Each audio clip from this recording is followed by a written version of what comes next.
I'm Errol Barnett at the Broadcast Center for CBS here in New York. You've been watching our special report of President Biden's farewell address at the White House. During the remarks that you just saw there, he bookmarked his speech, noting that the Statue of Liberty is a beacon of hope for the United States and those who built it, coming from different parts of the nation, and the Statue of Liberty itself being built to withstand the forces of nature, much like American democracy itself. He noted some of his accomplishments, but also spent a sizable amount of time warning the American public about an oligarchy he says is taking hold in America. Joel Payne joins me now, our CBS News political contributor and chief communications officer for Move On, a progressive advocacy group.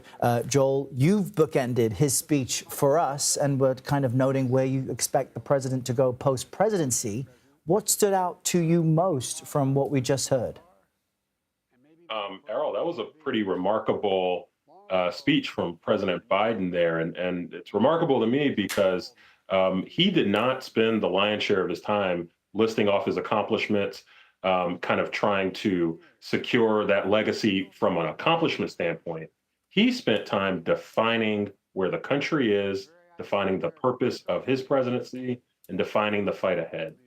Talking about the oligarchy that's building in America, talking about the tech industrial complex, calling back to, several generations before, a century and a half ago, in the turn of the 19th and the 20th century with the robber barons. It was pretty powerful, clear language and purposeful language that the president used. And I can tell you, as someone who is obviously, I'm a partisan, I'm a Democrat on here talking from a Democratic perspective.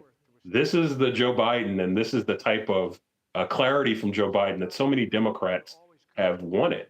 I imagine that across the Democratic coalition, yes, the disappointment from the election is real and the concern about Donald Trump is real, but I'm sure you got a lot of head nods and a lot of words of approval and a lot of affirmation from folks who have wanted somebody to define the fight.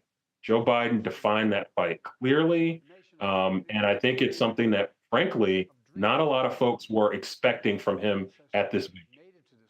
Remarkable to sit and watch this with you. We also have Ed O'Keefe joining me here in Studio 57 and our senior White House correspondent, Weijia Jiang, outside the White House for more on this. Weijia, I just want to quickly cross to you because one thing that you've noted was that you perhaps, or maybe a viewer would have expected President Biden, after 50 years of public service, to speak more about his accomplishments. And he spent, the speech was roughly 14 minutes, 9 minutes in, he gets to this warning of oligarchy, of a concentration of power in America among a few powerful, wealthy people. What was the major takeaway from making that such a prominent piece of his closing message?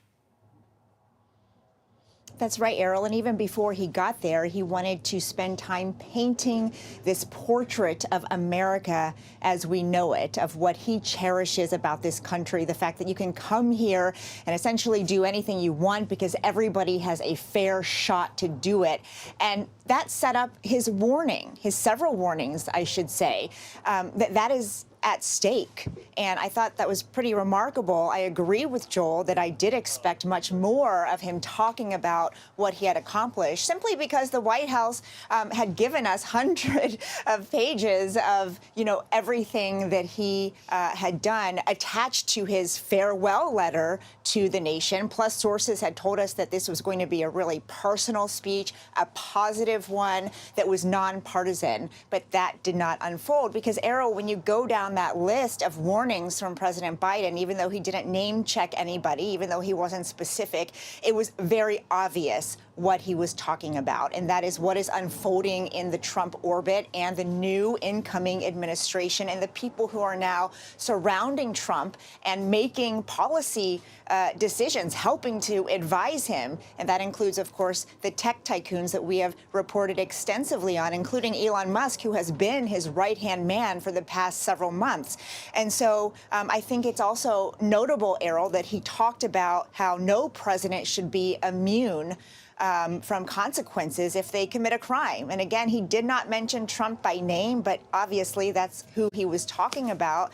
And so the fact that he did spend the majority of this time issuing warnings that America might not look like the picture that he painted in the beginning is very telling about how he wanted to use this time. But Errol, we should mention that he has several other events this week, including a big speech down in South Carolina that propelled him to the presidency during the primary race back in 2020. And so he has a lot of time to look back on that legacy and to have the final word when it comes to his personal career. But tonight was not about that. Yeah, stunning final speech. And to your point, Weijia, I wanted to print out his final letter, and we had to cancel the printing because we didn't have enough paper for the 52 pages. Thank you for that, Weijia Jiang at the White House. Let's speak now with CBS News senior White House and political correspondent Ed O'Keefe here in Studio 57. You watched what we all just witnessed, and what stood out to me about your takeaway was that perhaps like George W. Bush, history will be kinder to Biden later than at the time he leaves office. But what really jumped out to you from this speech? Well, what worries me is you don't have enough paper for your printer. But, we've got it fixed now, okay, but it good. was a moment. No, I think, to the point we were making earlier, he seemed, tonight at least, to really be remembering that this is a speech that often likely gets looked at in history books or by historians, by students years from now, decades from now. And you heard him nod to Eisenhower. You heard him nod to those concerns about oligarchy that other presidents have warned about. And I think he's trying to put that speech somewhere in that line and say, here's what I think history will say about me, that those blooms are going to grow, the economy is going to grow stronger, the world will be safer because of things we did now that maybe Americans don't yet appreciate. And Democrats, if you're thinking about how to fight back and how to win back this residence, what you probably now have to do is be far more populist about it and fight the rich in this country, make sure that everyone's paying their fair share, and that this small group of tech oligarchs, as he's now casting them, don't get too much control of American society. And as he said, this was a problem in the 1920s. As I mentioned, John Adams had warned about this very early on in American history. It's a fight we've seen before. And for someone who ran in 2020 initially as a bridge builder and a moderate in a field of a lot of progressives, who then almost instantly, as he became president, embraced that progressive wing of his party because he needed them in order to get so many of those accomplishments passed. He's leaving with a pretty progressive warning saying too few wealthy people have too much power, and we've got to do something to counter that. It was also telling how he talked about the Statue of Liberty. And I think, the fact that he was trying to use that symbolism. This is something he's tried to do in big speeches before. Whether or not that resonates, it was a nice nod. And notice he talked about steel workers and the masons and the guy who climbed that ladder to polish the flame. Speaking to that everyman or that blue-collar worker, which for so long, of course, has been his base and a big part of his concern.